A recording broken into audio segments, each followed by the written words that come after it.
It's your last chance to catch one of Chicago's most magical shows. I'm talking about Teatro Zinzanni. They're closing its current show January 31st, so don't miss it before it's gone. Trust me, it's more than just dinner and a show. It's comedy, music, acrobatics, it's Cirque, all under an intimate tent atop the Cambria Hotel in the Loop. And if you want to be a part of the show, get you some tickets up close. Maybe you'll end up on stage. Seriously, don't wait. These are Teatro Zinzanni's last shows in Chicago. Get your tickets at zinzanni.com/Chicago.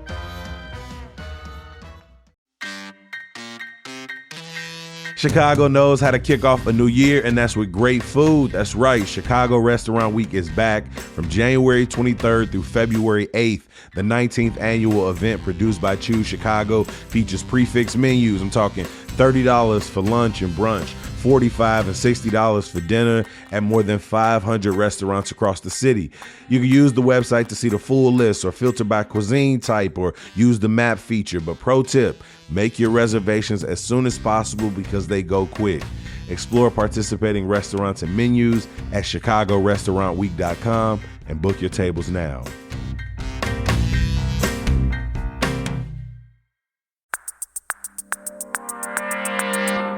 Today on CityCast Chicago, if you're looking to quit your dry January on February 1st, or if you need a spot to hang out with non-dry January friends, a brewery might be the solution for everyone between the beers, the non-alcoholic ciders, and the board games. And if you didn't know, Chicagoland has one of the highest concentrations of breweries in the country. Executive producer Simone Alicea sat down with an expert back in 2024 on where to go and what to get. It's Thursday, January 22nd. I'm Jacoby Cochran, and this is what Chicago's talking about.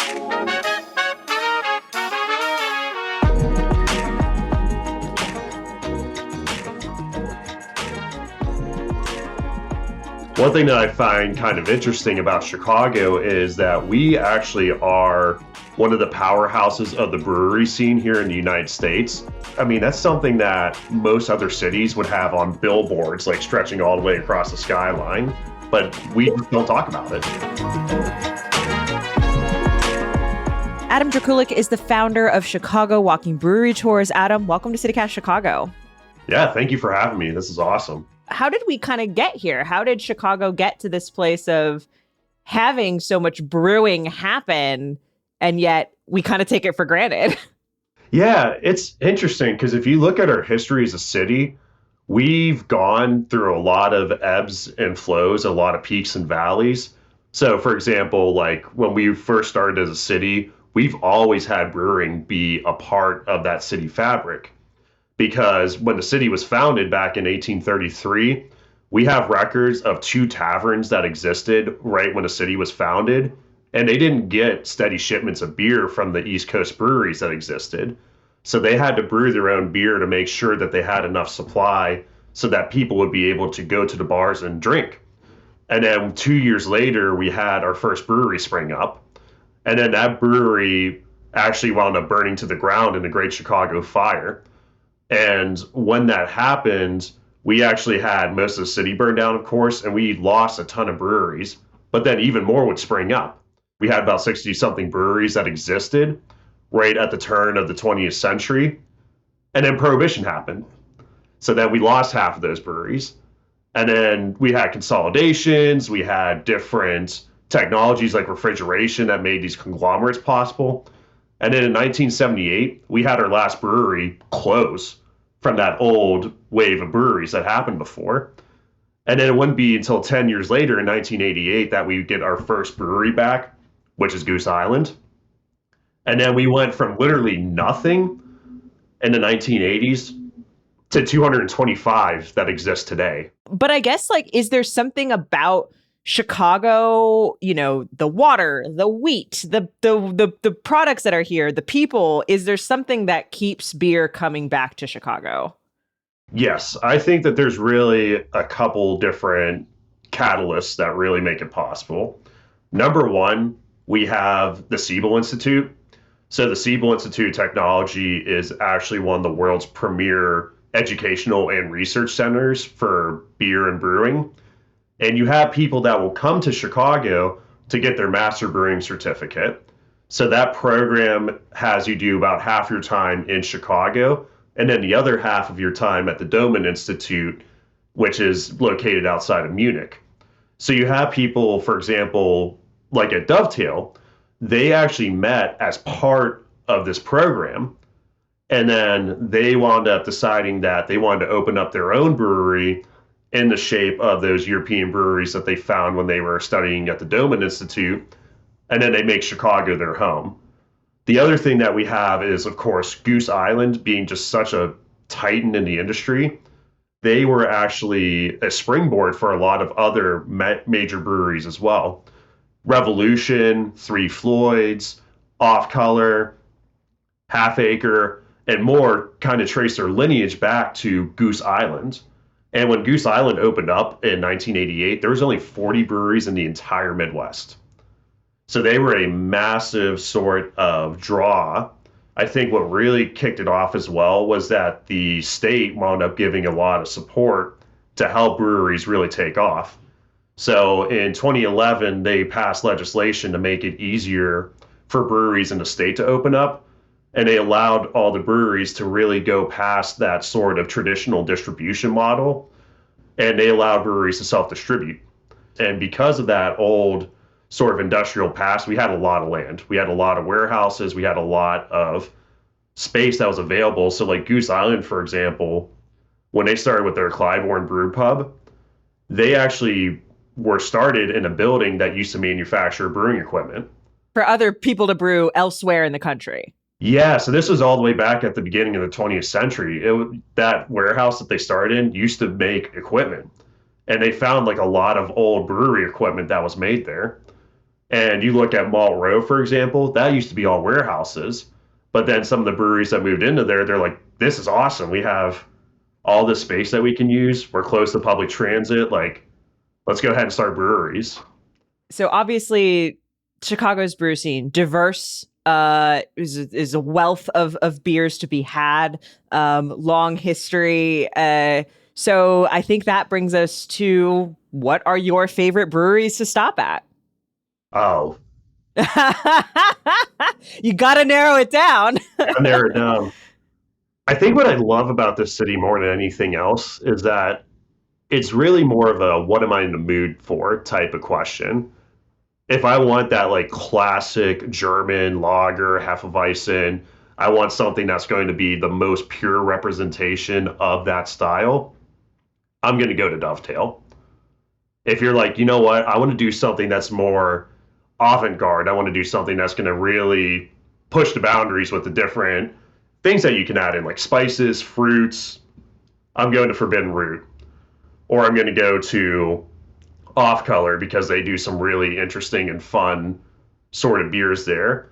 Or if you're like, I just want to go to like an absolute perfect representation of American craft brewing, you have breweries like Revolution, you have breweries like Beguile that I think really knock it out of the park with that sort of style. Or if you're like, I just want some food, but I also want to have some awesome beers to go with it as well, you have Bishy.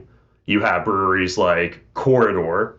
You have just so many options to pick from. And then even like the local neighborhood spots like Hopewell. I love going in there because it's just such a chill vibe. Some really awesome Black-owned breweries are in the city. Like Moorish, like Turner House. They're in the South Side. They make really good beers. Like it's just whatever you want, you can get. It's wild because I do feel like whenever I'm going out, whether I am, I live up in Uptown, I'm in Ravenswood a lot, on Malt Row a lot, whether I'm in Logan or, wherever I am, it almost feels like if the spot is local, they have either an in-house or a closely affiliated local beer that I can try. I recognized a couple of the places you mentioned, Dovetail, Hopewell, I know. Off Color I recognize, but I don't know where they're located. What's the kind of geographic spread of these spots? Yeah, so I think there's really three major epicenters for the city. I think the big ones are Malt Row, which, like you said, is up in the Ravenswood neighborhood. So you have people like Dovetail, Beguile, Hot Butcher for the World. You also have Is Was. You also have Koval, which is a distillery, of course, and Cultivate Forbidden Root. They put a location up there too, which is really great. And then you have the Logan Square corridor. So that has, of course, some of your titans like Revolution. You have Hopewell, you have Bishy, and then you have sort of the location where like Goose Island is, sort of like West Loop, but a little further west. So you have guys like District Brew Yards, you have Great Central Brewing, you have Mars, you have like Turner House over in the south side. That's sort of, there isn't too much around them in terms of other breweries. And then you, of course, also have like Moody Tongue, a 2-star Michelin star restaurant and brewery. Weiner Beer Company, they're in the back of the yards. They make really good stuff. And there's just so many great spots all throughout the city that it's almost hard to, you'd have to like spend a month just going to all of them.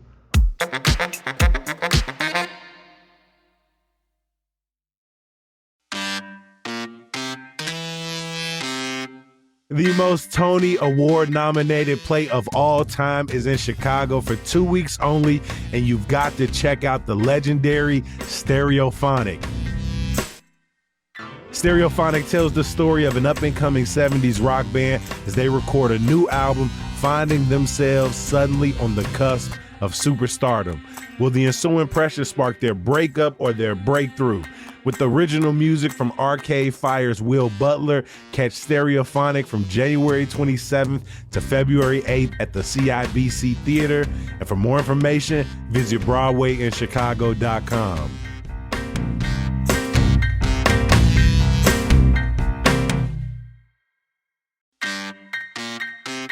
If you're sitting in your crib uncomfortably cold, you might be thinking, I am sick of these old drafty windows. You love to get new ones and you imagine yourself warm and cozy even when the snow's coming down, but you don't really want to pay a fortune. Well, that's where Window Nation comes in. Their prices are always low, but right now, when you buy 4 windows, you get 4 more for free, and you might be able to do your whole house. Plus, you get them with 0 down, 0 monthly payments, and 0 interest for 2 years. And all the windows come with a lifetime warranty, so you know you'll have cozy Chicago winters for years to come. Don't wait. Schedule a fast free estimate now at windownation.com.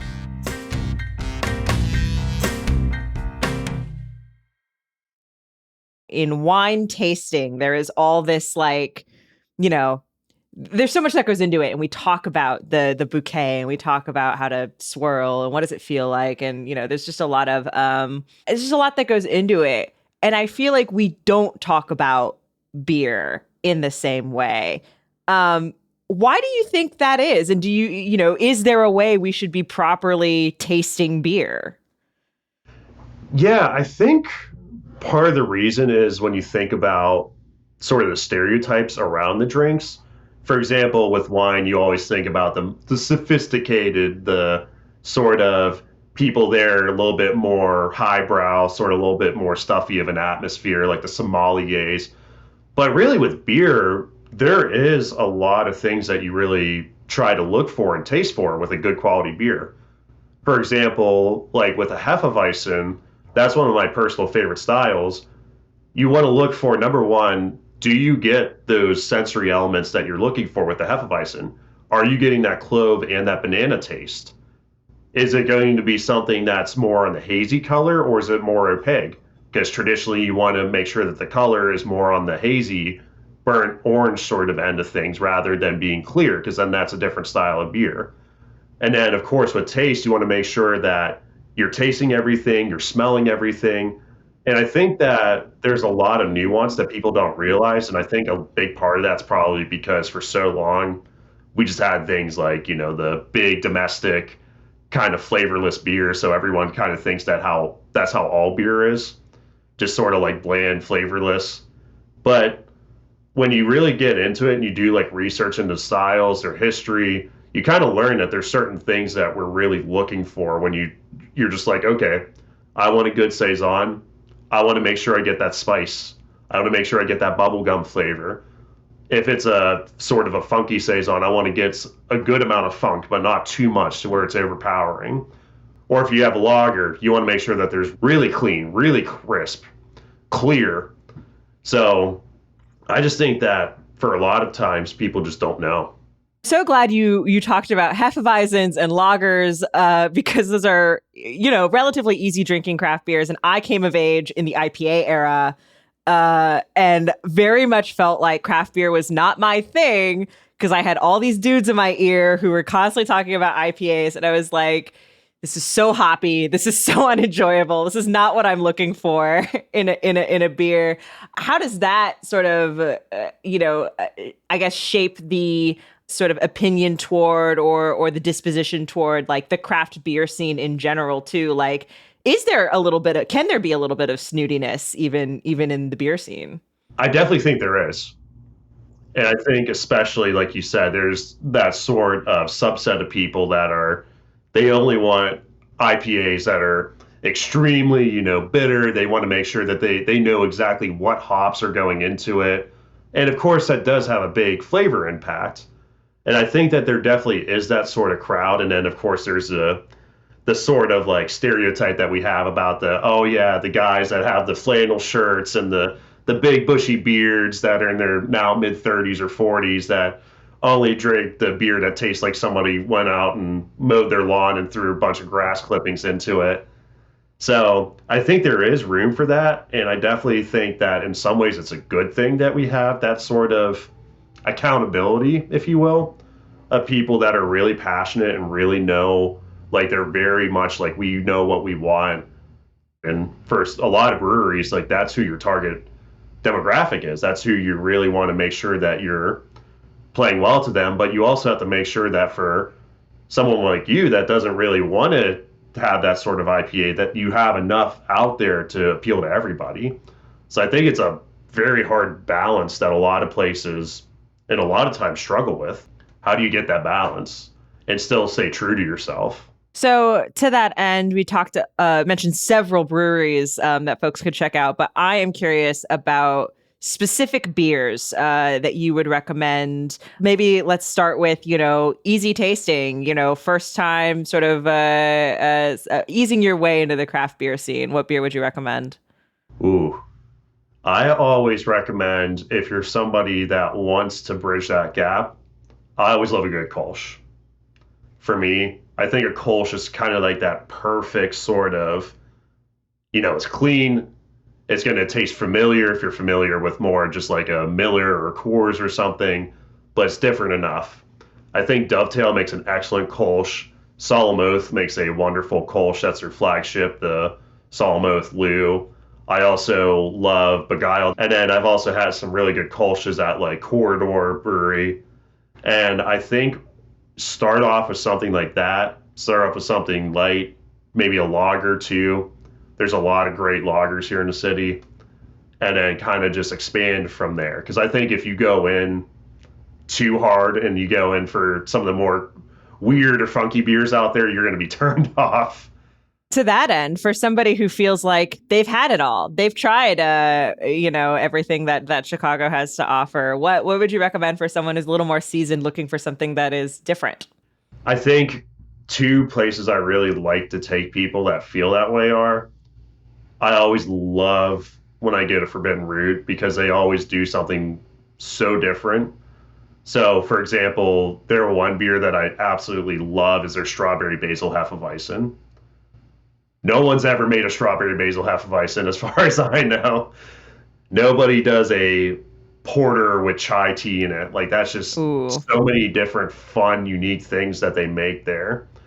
And then I always love the Beer 4 series that they do at Off Color. Beer for Golf.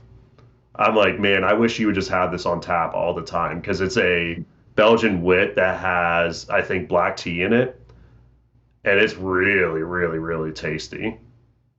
And I always love that they have a beer for, I think it's beer for hockey. It's like it has maple syrup in it, and you can really taste it. And they just do like some really fun, interesting, weird things that kind of matches their vibe. You look at their can art, they kind of embrace it fully. So I'm like, I'm 100% behind this. I think it's interesting that you mentioned those because those almost sound like beers you would recommend to people who maybe don't like beer that much. Yeah, it's funny you say that because that's actually The other guy that runs the tour with me, he's like, these are places I would take my mom. My mom doesn't like beer. She doesn't like it at all, but she would love this cranberry apple beer and just drink so much of it. And I'm like, that's what we need more of. A couple of the beers that I've just had in the past and I really, really, really enjoyed that I think that some people who don't really like beer would like. It was at Maplewood. Yes. They're one of my favorites. I always pick them up wherever I'm out. Yeah, their Fat Pug Milk Stout. That's always one that I've had so many people that say they don't like stouts. It's a big beer, right? Like it's got a lot going on with it.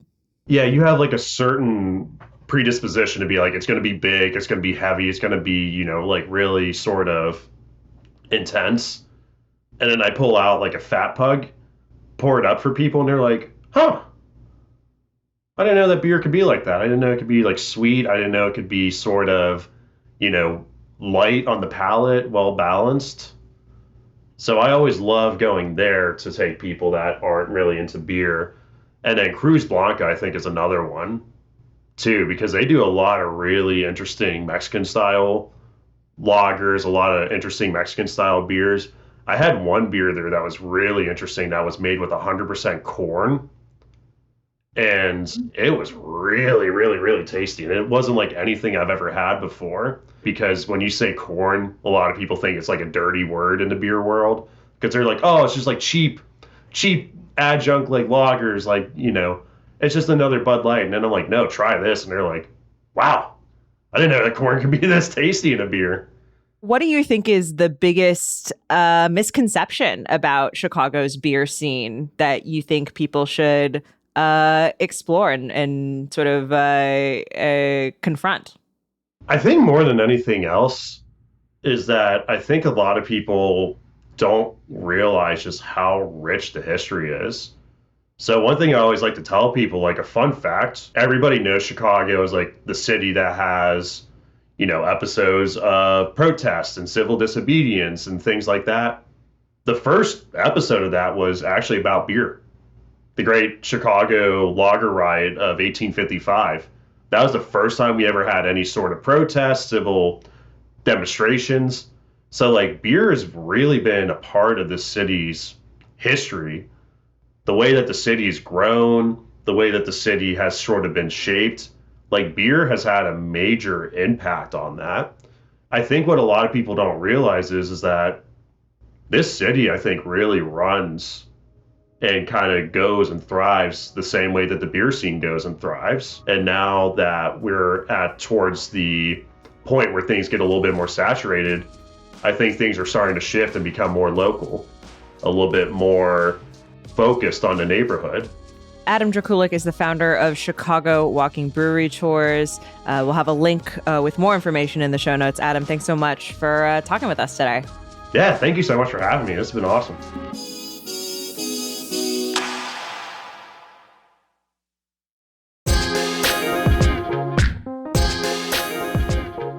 Before we get out of here, you know I got some good news for you. The 2026 Rooted and Radical Youth Poetry Festival is right around the corner, kicking off in February, but you can get your tickets now for the 6-week festival. They've got events at Harold Washington Library, the Den Theater in Wicker, Ramova in Bridgeport, and other spots. I'm going to drop a link for you in the show notes.